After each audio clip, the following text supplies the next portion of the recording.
تو اتنا کافی ہے یا پھر تمہیں کچھ اور بتایا جائے؟ اب سمیر تو تھا وہ تو پریشان ہکا بکا کہ میں جب 12 سال کا تھا اور واقعی میں نے اپنی بھینس جو ہے وہ بیچ دی تھی، اور یہ بات صرف میں جانتا تھا اور میرے علاوہ آج تک اس بات کی خبر کسی کو بھی نہیں ہے۔ تو اب سمیر پریشان ہو گیا کہ یہ شخص کون ہے جو اس کے سامنے آ کر کے بیٹھا ہوا ہے اور اس کی زندگی کے بارے میں اس قدر جانتا ہے اور اس کے بارے میں بتا رہا ہے۔ تو اب سمیر نے کہا اچھا چلو یہ بھینس والا معاملہ آپ تو کہتے تو ٹھیک ہو، لیکن ایک میری تسلی کے لیے کوئی ایک اور بات ایسی بتا دو کہ مجھے اور یقین آ جائے، میرا اور یقین تم پر پکا ہو جائے، میں واقعی مانوں کہ تم کوئی پہنچی ہوئی ہستی ہو، کو بابا ہو، تو مجھے کوئی ایک بات اور بتا دو۔ تو اب بابا ایک دفعہ پھر اپنے وہ پیلے دانتوں کی مسکراہٹ کے ساتھ مسکرایا اور اس نے کہا اچھا چلو میں تمہیں نا ایک اور بات بتاتا ہوں، بلکہ ایک چھوڑو، میں تمہیں نا 2 باتیں اور بتاتا ہوں۔ پہلی بات، تمہیں نا بہت بری عادت ہے جوا کھیلنے کی، اور یہ عادت اب سے نہیں ہے، تمہیں یہ عادت بچپن میں بہت چھوٹی عمر میں پڑ گئی تھی۔ وہ جو بھینس تم نے بیچی تھی نا، وہ بھی تم نے اس جوئے کے لیے ہی بیچی تھی۔ تو ایک تو تمہیں بہت بری عادت ہے جوا کھیلنے کی، اور تم جوئے میں ہمیشہ ہارتے ہو، جیتتے کبھی بھی نہیں ہو۔ اور دوسری بات جو میں تمہارے بارے میں بتانے جا رہا ہوں کہ تم شادی شدہ ہو، تمہارے 2 بچے ہیں، تمہاری بیوی ہے، لیکن تمہاری اسی بری عادت کی وجہ سے تمہاری بیوی، تمہارے بچے تمہارا ساتھ چھوڑ کے کب کے جا چکے ہیں، اور اب کئی سال ہو چکے ہیں کہ انہوں نے پیچھے مڑ کر تمہیں نہیں دیکھا۔ ان تمام باتوں کو سننے کے بعد آپ کو یقین کریں کہ کوئی اندھا بھی ہوگا، کوئی بہت زیادہ ایسا شخص بھی ہوگا نا جو ان چیزوں پر یقین نہیں کرتا ہوگا، تو جب سامنے کوئی بندہ کسی انسان کے بارے میں اتنی اندر کی باتیں بتا دے تو اس کو یقین آ جاتا ہے۔ تو اب سمیر صاحب کی جو ساری اکڑ فوں تھی وہ نکل چکی تھی، اور وہ فٹافٹ سے اس بندے کے پیروں میں بیٹھ گیا۔ کہنے لگا بابا تم تو میرے بارے میں اتنا جانتے ہو کہ جتنا شاید میں بھی اپنے بارے میں نہ جانتا ہوں، تو مجھ پر مہربانی کرو بابا، میں واقعی بہت زیادہ جوئے کی وجہ سے مقروض ہو چکا ہوں، میرے بیوی بچے مجھے چھوڑ کر چلے گئے ہیں اور میرے حالات بہت زیادہ خراب ہیں۔ تو تم 2 کاموں میں سے کوئی ایک کام کرو۔ نمبر 1، اگر تم اتنی باتیں جانتے ہو تو مجھے کوئی جوئے کا نمبر بتا دو، مجھے کوئی ایسی چیز بتا دو جس سے میں جوا جیت جاؤں اور میں اتنا انعام اٹھا لوں، اتنے پیسے اکٹھے کر لوں کہ میں اچھی گاڑی لے لوں، اچھا بنگلہ لے لوں، اچھا بزنس لے لوں، یہ ریلوے کا جو میں ملازم ہوں یہ میں ملازمت چھوڑ دوں، اور میں اتنا کامیاب ہو جاؤں کہ مجھے جو ہے وہ کسی چیز کی ضرورت نہ رہے۔ تو اب بابا نے کہا کہ اچھا ایک کام کرو، تم یہ سب کچھ کر سکو گے، تمہیں یہ سب کچھ ملے گا، دولت، روپیہ، پیسہ، عورت، ہر چیز تمہیں ملے گی، لیکن اس کے لیے تمہیں ایک چھوٹا سا کام کرنا ہوگا۔ اس نے کہا تو مجھے کیا کام کرنا ہوگا، مجھے یہ بتاؤ۔ اس نے کہا تم ایسا کرنا، آج سے ٹھیک 3 دن بعد اماوس کی رات کو میرے بتائی ہوئی جگہ پر آ جانا۔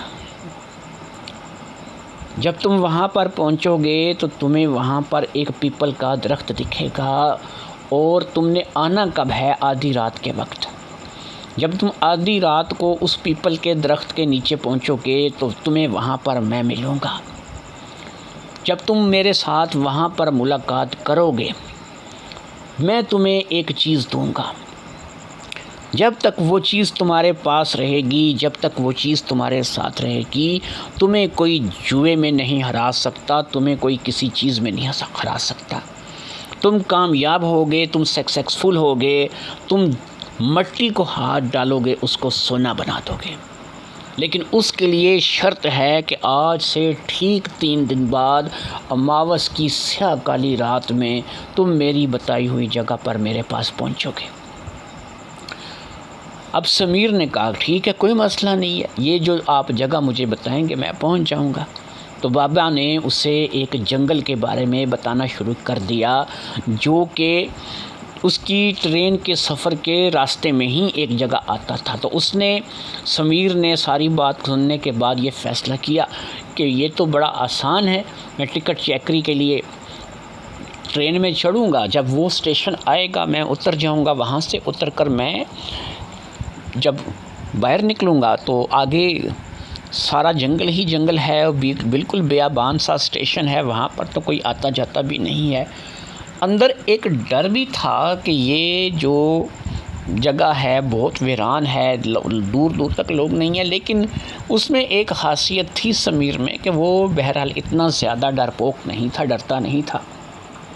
ویسے بھی ریلوے کی رات کی ڈیوٹی میں کئی ایسی جگہوں سے گزر ہوتا تھا کہ اس کو اب ڈر جو تھا وہ کافی حد تک اس کا نکل چکا تھا، اور وہ اپنے آپ کو جو ہے وہ بالکل تیار سمجھ رہا تھا کہ اس سچویشن کے لیے کہ وہ ایسا کرے گا۔ اس نے بابا سے وعدہ کر لیا اور اس نے کہا کہ ٹھیک ہے، میں پرسوں اماوس کی رات کو آدھی رات کے وقت وہاں پر آپ کی بتائی ہوئی جگہ پر پہنچ جاؤں گا۔ تو اس نے کہا ٹھیک ہے، اب آپ نے جون سے اسٹیشن پہ اترنا ہے وہ مجھے بتا دیجئے، میں آپ کو آرام سے اتار دوں گا۔ تو بابا نے کہا تمہیں اس کی ضرورت نہیں پڑے گی، میں نے جہاں اترنا ہوگا اتر جاؤں گا، تم جاؤ اور لوگوں کے اور سواریوں کے ٹکٹ چیک کرو اور مجھے میرے حال پہ چھوڑ دو۔ اب سمیر صاحب وہاں سے اٹھے اور اٹھ کر کے وہاں سے اس نے 2-3 اور سواریوں کے جو ہے وہ ٹکٹ چیک کیے، اور پھر اس نے گھوم کر اس طرف دیکھا جہاں پر کچھ دیر پہلے وہ بابا بیٹھا تھا۔ تو اب وہ بابا اس جگہ پر موجود نہیں تھا، ٹرین اسی رفتار سے چل رہی تھی، کوئی اسٹیشن بھی نہیں آیا تھا، اور چلتی ٹرین سے وہ بابا جو ہے وہ غائب ہو چکا تھا۔ ایک لمحے کے لیے سمیر نے تصور کیا کہ شاید بابا اٹھ کر واش روم گیا ہوگا یا ڈبے میں کسی اور جگہ جا کر بیٹھ گیا ہوگا۔ اس خیال کے چلتے اس نے واش روم اور پورے ڈبے کو اچھی طرح سے دیکھ لیا۔ نہ تو واش روم میں اس وقت کوئی شخص تھا اور نہ ہی ڈبے میں اس وقت کوئی ایسا شخص تھا جسے وہ بابا کی طرح کا کہہ سکتا یا وہ بابا سمجھ سکتا۔ لہٰذا بابا تو غائب ہو چکا تھا، اور اس کے دل میں اب وہ ایک بات بٹھا کے چلا گیا تھا کہ اس نے ٹھیک 3 دن بعد اماوس کی رات کو پیپل کے اس پیڑ کے نیچے اس بیابان جنگل میں اس بابا سے ملاقات کرنی ہے۔ خیر 3 دن گزرنے میں ٹائم کتنا لگتا ہے، وہ 3 دن گزر گئے، اور پھر 3 دن بعد سمیر نے اپنے کہے کے مطابق اسی اسٹیشن پر وہ اتر گیا جہاں سے وہ ویران جنگل کا راستہ شروع ہوتا تھا۔ وہ بھی ایک ویران اسٹیشن تھا، ارد گرد کوئی بھی موجود نہیں تھا، لیکن وہ کیونکہ اب ان چیزوں سے نہ ڈر تھا، اس کو زیادہ ڈر نہیں لگتا تھا، تو وہ وہاں پر اترا اور اس نے جنگل کا راستہ پکڑ لیا۔ آخر کار چلتے چلتے وہ جنگل میں اس پیڑ کے پاس پہنچ گیا جو کہ پیپل کا پیڑ تھا، اور پیپل کے پیڑ کے پاس پہنچ کر اس نے ادھر ادھر دیکھنا شروع کر دیا۔ اس کے ہاتھ میں اپنی مخصوص ٹارچ تھی جو کہ وہ ریلوے ٹکٹ چیکنگ کے ٹائم پہ استعمال کرتا تھا، تو اسی ٹارچ کی مدد سے وہ ادھر ادھر دیکھنے لگا۔ وہ تھوڑا بہت گھبرایا ہوا ضرور تھا کیونکہ اس نے اپنی زندگی میں کبھی ایسا کوئی کام کیا نہیں تھا، لیکن بہرحال وہ اپنے آپ کو مضبوط کیے ہوئے تھا، اور اس نے ایک حتی الامکان کوشش کی تھی کہ وہ ڈرے نہیں اور اپنے آس پاس ڈر کو نہ آنے دے۔ اسی بات کو لے کر کے وہ اس پیپل کے پیڑ کے نیچے جا کر کے کھڑا ہو گیا اور اپنی ٹارچ کی مدد سے ادھر ادھر ٹارچ جلا کر کے دیکھنے لگا۔ خیر تھوڑی ہی دیر میں اسے دور سے وہی بابا آتا ہوا دکھائی دیا۔ اس بابے کی چال بڑی عجیب تھی، وہ لنگڑا کر چل رہا تھا، اور اس نے اب بھی وہی کپڑے پہن رکھے تھے جو کہ شاید اس نے کئی مہینوں یا کئی سالوں سے پہن رکھے تھے، لیکن اس کی چال میں ایک اعتماد تھا، اور وہ پورے اعتماد کے ساتھ اپنے پیلے دانتوں کی نمائش کرتا ہوا اس پیپل کے پیڑ کی طرف بڑھ رہا تھا۔ خیر وہ پیپل کے پیڑ کے پاس پہنچ گیا اور اس نے اس کی طرف دیکھا اور اسے کہا کہ آ گئے تم؟ تو سمیر بھی آگے سے ہلکا سا مسکرایا. اس نے کہا جی بابا جی، آپ کے بتائے ہوئے طریقے کے مطابق میں آ گیا ہوں. آپ نے مجھے کہا تھا کہ آپ مجھے کوئی ایسی چیز دیں گے کہ جس سے میں جوا جیتنے لگوں گا، میرا انعام لگنے لگے گا اور میں کامیاب ہو جاؤں گا اپنی زندگی میں. میرے پاس پیسہ ہی پیسہ ہوگا، عورت ہوگی، ہر چیز ہوگی. تو اب میں اس چیز کو لینے کے لیے آپ کے پاس پہنچ گیا ہوں، تو آپ مجھے جو ہے وہ چیز دے دیں. تو بابا مسکرایا. اس نے کہا ہاں ہاں کیوں نہیں، میں نے تمہیں اسی لیے تو بلایا تھا. تو یہ کہہ کر کے بابے نے ایک بوتل جو کہ اپنے ہاتھ میں پکڑ رکھی تھی اس کے حوالے کر دی. اسے کہا کہ یہ بوتل ہے، اس کو لے کر کے جاؤ اور اس کو اپنے گھر جانے سے پہلے تم نے کھول کر کے نہیں دیکھنا.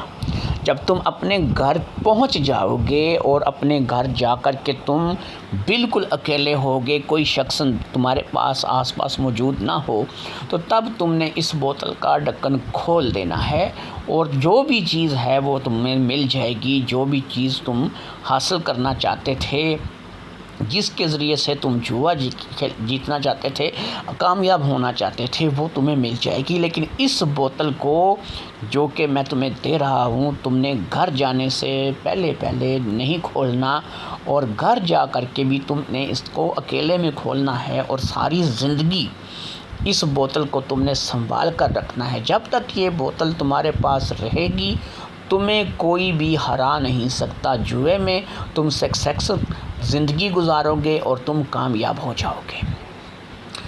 یہ کہہ کر کے بابے نے بوتل سمیر کے حوالے کی اور پھر وہ جہاں سے آیا تھا اسی طرف جانے لگا. سمیر نے بابا سے بوتل لے لی اور وہ بھی جنگل سے واپس ریلوے اسٹیشن کی طرف چل پڑا. سمیر کو پتہ تھا کہ جو گاڑی وہاں سے گزرے گی وہ کب آئے گی اور کتنی دیر رکے گی. وہ آنے والی گاڑی میں چڑھ کر کے واپس اپنی جگہ پر پہنچ سکتا تھا. اسے اپنے گھر جانے کی جلدی تھی. اب وہ یہ چیز بھول چکا تھا کہ وہ ریلوے کا ایک ملازم ہے اور اس نے ڈیوٹی دینی ہے. اس کو بس یہی تھا کہ جو بھی گاڑی یہاں سے آئے گی وہ اس گاڑی میں بیٹھ کر کے واپس اپنے گھر پہنچے گا اور جتنی جلدی ہو سکے گا اپنے سرکاری کوارٹر جو کہ ریلوے کی طرف سے اسے ملا ہوا تھا وہاں پر جا کر اس بوتل کے ڈھکن کو اوپن کرے گا تاکہ اس کے اندر کا راز باہر آ سکے. یہی سوچ کر کے وہ ریلوے اسٹیشن پر پہنچ گیا اور تھوڑی ہی دیر میں پھر ایک گاڑی آ گئی اور اس گاڑی میں سوار ہو کر کے وہ اپنے اسٹیشن پر آ کر اتر گیا جس اسٹیشن سے وہ پہلے سوار ہوا تھا. اپنے اسٹیشن پر اتر کر اس نے سب سے پہلے ایک ہی کام کیا کہ اپنے سرکاری کوارٹر کی طرف دوڑ لگا دی جو کہ وہیں ریلوے کالونی میں پاس ہی موجود تھا. اس کوارٹر اتنی زیادہ دور نہیں تھا کہ وہ اس تک نہ پہنچ سکے. اپنے کوارٹر میں پہنچ کر اس نے اپنے کوارٹر کو اچھی طرح سے ہر طرح سے دروازے بند کر دیے، کھڑکی بند کر دی، ہر چیز بند کر دی. اندر کمرے میں علیحدہ چلا گیا اور یہاں پر آ کر کے اب اس نے دیکھا کہ جب وہ ہی کمرے میں علیحدہ موجود ہے اور اس کے علاوہ کمرے میں اور کوئی بھی شخص موجود نہیں ہے تو اس نے کیا کیا کہ اس بوتل کا ڈھکن دھیرے دھیرے سے کھولنے لگا. جیسے ہی اس نے بوتل کو کھولا، اس بوتل کے ڈھکن کو کھولا، اس بوتل میں سے کچھ بھی نہیں نکلا. وہ بوتل اندر سے بالکل خالی تھی. ڈھکن کھل چکا تھا لیکن بوتل خالی تھی. اب وہ من ہی من میں جب اس نے دیکھا کہ بوتل بالکل خالی ہے اور اس کے اندر سے کوئی چیز نکلی بھی نہیں ہے اور یہ سارا کچھ جو ہے یہ عجیب و غریب سا اسے لگا اور وہ من ہی من میں اس بابا کو برا بھلا کہنے لگا کہ اس نے مجھے اتنی رات میں وہاں جنگل میں بلایا اور ایک خالی بوتل دے کر کے اتنی رازداری کے ساتھ اس نے مجھے بھیج دیا. ابھی وہ اسی ادھیڑ بن میں یہی چیزیں سوچ رہا تھا کہ اس کے کان میں ایک نسوانی آواز یعنی ایک عورت کی آواز اس کے کان میں پڑی. کیا حال ہے میرے آقا؟ میں آپ کے پاس آپ کی خادمہ حاضر ہوں. آپ مجھے ہی ڈھونڈ رہے ہیں نا؟ لیکن میں دکھائی نہیں دیتی، میں صرف سنائی دیتی ہوں. اب سمیر پوری طرح سے چونک گیا اور ادھر ادھر آنکھیں پھاڑ کر پورے کمرے میں دیکھنے لگا لیکن اسے کوئی بھی دکھائی نہیں دے رہا تھا۔ صرف اسے اپنے کان کے پاس سے آواز سنائی دے رہی تھی، اور یہ آواز کس کی تھی یہ سمیر کو پتہ نہیں تھا۔ لہٰذا وہ جو بھی تھی وہ سمیر کو آقا کہہ کے مخاطب کر رہی تھی، یعنی سمیر کو پرانی کہانیاں الف لیلا والے جن والی اس کے کانوں میں جو ہے اس آواز کے بعد گونج گئیں کہ یہ جو بھی ہے یہ میری غلام ہے اور میرے حکم کو بجا لائے گی، یعنی مجھے ایک علاء الدین کا نئے دور کا جن مل گیا ہے جس سے میں کوئی بھی فائدہ حاصل کر سکتا ہوں۔ ابھی وہ اسی سوچ میں مگن تھا تو اس کے کانوں میں ایک دفعہ پھر آواز پڑی کہ میں کوئی علاء الدین کا جن نہیں ہوں، میں ایک طاقت ہوں، میں ایک قوت ہوں، لیکن اس وقت آپ کی کنیز ہوں اور میرا نام کڑ بے شاج ہے، میں کڑ بشاج ہوں۔